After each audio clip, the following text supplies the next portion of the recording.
जिस बर्तन में छेद होता है ना, वो बर्तन कभी पूरा भर नहीं पाता है। और ये बात बर्तन के लिए नहीं कही गई है, ये बात आपके जीवन के लिए कही गई है।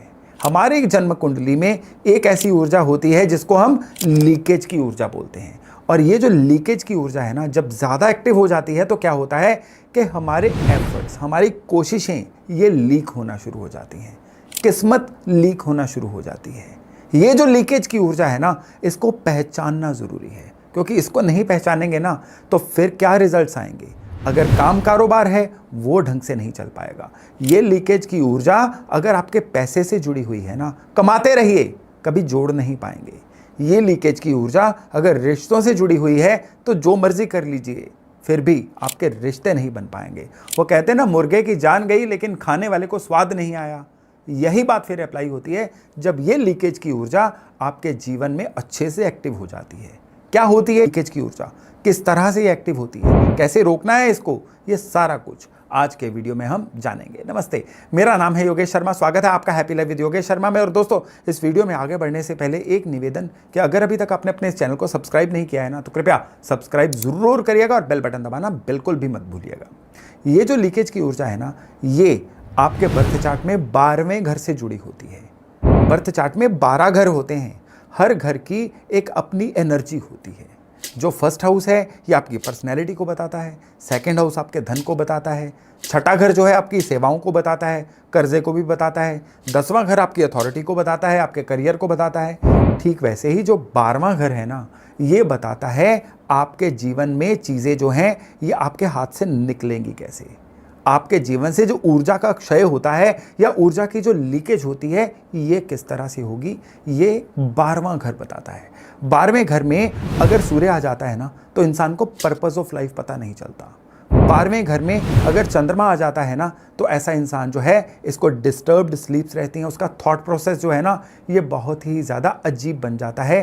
ये इंसान कभी भी लगातार एक तरह का बिहेवियर नहीं रख पाता है। 12वें घर में बुध होता है तो दिक्कत और तरह की होती है। ऐसे लोगों की डिसीजन मेकिंग खराब होती है, ये ढंग से चीज़ों को भांप ही नहीं पाते हैं। बृहस्पति 12वें घर में आ जाए तो ऐसे लोग जो हैं ये एक चीज़ छोड़ के दूसरी चीज़, दूसरी छोड़ तीसरी चीज़, ऐसे अलग अलग चीज़ें सीखते रहते हैं। Jack of all trades master of none. या फिर 12वें घर का जो बृहस्पति है ना, ये इंसान क्या कर देता है, ऐसे लोग जो हैं ये फोकस रख के कोई एक चीज़ को सीख नहीं पाते हैं। 12वें घर में शुक्र होता है, अच्छा माना जाता है, लेकिन ये शुक्र अगर कहीं से पीड़ित हो जाए तो इलिसिट रिलेशंस या रिश्तों में ट्रबल ये भी मिलनी शुरू हो जाती है। और अगर राहु 12वें घर में हो तो ऐसे इंसान के मन में एक चाहत बहुत होती है कि किसी ना किसी तरह से रातों रात कुछ पा लिया जाए। या 12वें घर का राहु कई बार ऐसा भी करता है कि 2 मिनट में ही डिसीजन ऐसा ले लेता है जो इंसान को कंगाल तक कर देता है। 12वें घर में केतु हो तो हर चीज़ से डिटैच करवा देता है। संन्यास लेना, चीज़ों को बिल्कुल भूल जाना, जिम्मेदारियां ना लेना, ये 12वें घर के केतु करवाते हैं। 12वें घर में मंगल हो तो ऐसा इंसान जो है एकदम से इम्पल्सिव बिहेवियर रख देता है। लड़ाई करनी है झट से करवा लो, कोई काम शुरू करवाना है झट से करवा लो, प्रोसेस कोई फॉलो नहीं कर पाते हैं। 12वें घर में इस तरह से जो सारे प्लैनेट हैं ना, ये अपने अपनी तरह से अपनी एनर्जी को डिप्लीट कर देते हैं, डाइल्यूट कर देते हैं, हल्की कर देते हैं। लेकिन 12वें घर का जो लॉर्ड होता है ना, अगर आपको ये 12वां घर, लॉर्ड, इन चीज़ों के बारे में कन्फ्यूजन है ना, तो इसी वीडियो के डिस्क्रिप्शन में मैंने अपना एक अर्लियर वीडियो भी लिंक किया हुआ है, उसको भी देख लीजिएगा। उसको देखने के बाद आपको पता चल जाएगा कि 12वां घर क्या होता है या 12वें घर का लॉर्ड क्या होता है। आपके 12वें घर में जो भी राशि है ना, उसका स्वामी ही 12वें घर का लॉर्ड होता है। अब ये जो 12वें घर का लॉर्ड है ना, ये है आपके बर्थ चार्ट का या आपके जीवन का लीक पॉइंट, आपके बर्तन का छेद ये है। अब ये 12वें घर का लॉर्ड आपके बर्थ चार्ट में जहां पे भी होगा ना, उस घर के प्रति इंसान को लीकेज मिलनी शुरू हो जाती है।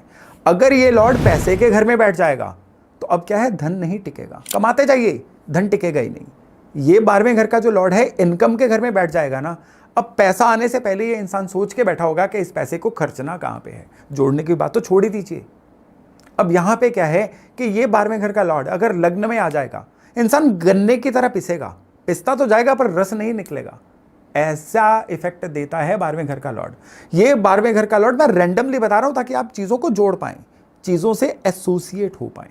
यही 12th हाउस का लॉर्ड अगर बर्थ चार्ट के तीसरे घर में होना, तो कई बार क्या होता है कि सिबलिंग्स की वजह से, भाइयों बहनों की वजह से, या इंसान के अपने ही लोगों से नेटवर्क ना बनाने की वजह से जीवन में हर जगह पे ब्लॉकेज आती चली जाती है। ये जो लीकेज का लॉर्ड है ना, ये 4th हाउस से जुड़ जाए ना, अब चौथा घर जो है ना, ये इंसान के सुख के स्थान का है।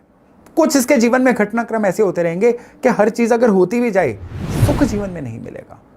इंसान के जीवन में हर काम करने के पीछे एक मंशा होती है कि उस काम से उसको सुख मिले, लेकिन 12वें घर का लॉर्ड अगर चौथे स्थान में बैठ जाएगा तो ये सुख नहीं लेने देगा। ये लीकेज का लॉर्ड क्या करेगा, ऐसे लोग ना अपने घर में प्रॉपर रह पाते हैं। कई बार ऐसे लोग घर बना ही नहीं पाते हैं, घर बनाने की कोशिश करते हैं, कोई ना कोई अड़चन आन पड़ती है। कई बार पैसे जो हैं वो कम पड़ जाते हैं, पैसे जब जुड़ते हैं तब तक उस प्रॉपर्टी के रेट बढ़ चुके होते हैं।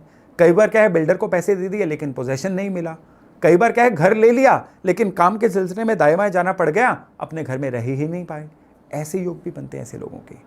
12वें घर का लॉर्ड 5th हाउस में आ जाए तो ये क्या करता है, या तो संतान के प्रति थोड़ा सा डिटैच करवा देता है, नहीं तो वैसे 5वें घर में 12वें घर का लॉर्ड होना तो ऐसी देखो, 12वां घर क्या है, बांटने का भी घर है, और 5वां घर शिक्षा का है। ऐसे लोग पढ़ाने में बड़े चैप्टर होते हैं, पढ़ाने में बड़े तेज होते हैं। इनका जो सिखाया हुआ है ना, सामने वाले को अलग अलग उदाहरण देके समझाना। हम अपने कई बार ऑनलाइन चैनल्स पे भी देखते हैं ना, कुछ ऐसे गुरु लोग होते हैं जो बड़े प्यार से चीज़ों को समझाते हैं। बस ऐसा समझ के चलिए कि 12वें घर के जो लॉर्ड है ना, उनके 5वें भाव से कोई ना कोई संबंध रख रहे हैं। 12वें घर का लॉर्ड छठे घर में हो, एस्ट्रोलॉजी के मुताबिक तो ये विपरीत राजयोग होता है, लेकिन छठा घर कर्जे का घर है और 12वां घर क्या है, बस चीज़ों को ऐसे ही जाने देना। ये लोग इम्पल्सिव कर्जा लेने में भी बड़े शेर हो जाते हैं। थोड़ी सी भी इनसे टेंशन झेली नहीं जाती, कर्जा झट से ले लिया।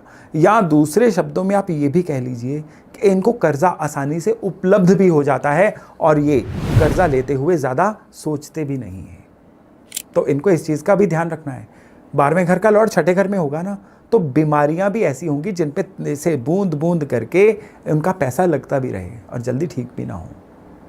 7वां भाव जो जीवन साथी का भाव होता है, 7वां भाव में 12वें घर का लॉर्ड हो तो क्या होता है कि जीवन साथी के साथ या तो इंसान थोड़ा सा डिटैच ही रहता है, बहुत ज़्यादा लगाव नहीं हो पाता है। चलो ये तो शुक्र के ऊपर भी डिपेंड करेगा या कई अन्य कारण होंगे जिनसे ये चीज़ जो है कहीं ना कहीं डाइल्यूट हो जाएगी। लेकिन ये घर जो है साझेदारी का भी है, पार्टनरशिप का भी है। ये जो 7वां भाव होता है ना, ये व्यापार का भी भाव होता है, और स्पेशली कौन सा व्यापार, जो साझेदारी में किया जाए। इनको साझेदारी कभी फलेगी नहीं। अब साझेदारी मत करिए, अपने दम पे काम करिए, फिर काम चलेगा। तो इस तरह से आप ये भी देख सकते हैं कि काम कारोबार जो है ये 12वें घर से जोड़ के भी किस तरह से देखना। अब 12वें घर का लॉर्ड 8वें घर में होना, 8वां घर जो है ये जीवन में बिल्कुल बॉटम टच करके वापस आने का घर है। ये चीज़ है, 8वें घर की जो ऊर्जा है ना, ये आपको बिल्कुल कुछ से कुछ बना देती है, नया इंसान बना देती है। तो 12वें घर का लॉर्ड जो है अगर 8वें घर में हो तो इस इंसान के जीवन में घटनाक्रम कुछ ऐसे होते हैं कि ये जो अपने दिनों शुरुआती दिनों में जैसा इंसान होता है ना, आगे जाके या मिड एज में जाके ये ऑल टुगेदर डिफरेंट इंसान बन जाता है, और उसमें इनके जीवन में होने वाले घटनाक्रमों का बहुत बड़ा हाथ होता है।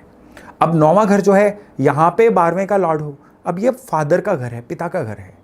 तो यहाँ पे क्या होता है कि इस इंसान के पैदा होने के बाद पिता के जीवन में बड़े उतार चढ़ाव आते हैं, या कई बार ऐसा होता है कि ऐसा इंसान जो है, इनकी जो धार्मिक हैबिट्स होती हैं ना, वो कई बार बड़ी अजीब, बड़ी एक्सट्रीम पे भी पहुंच जाती हैं, या अपने वो धार्मिक हैबिट्स में कुछ नयापन ज़रूर लेके आते हैं।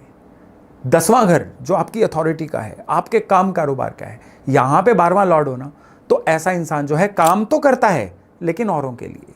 ऐसा इंसान काम तो करता है लेकिन अपने काम की रिकॉग्निशन उसको कभी भी ढंग से मिल नहीं पाती है, या उसके काम करने का तरीका थोड़ा कैजुअल हो जाता है, और उस वजह से भी उनका जो करियर का ग्राफ है ना, वो बहुत ज़्यादा बढ़ नहीं पाता है। लेकिन ऐसा इंसान समझता नहीं है इस बात को।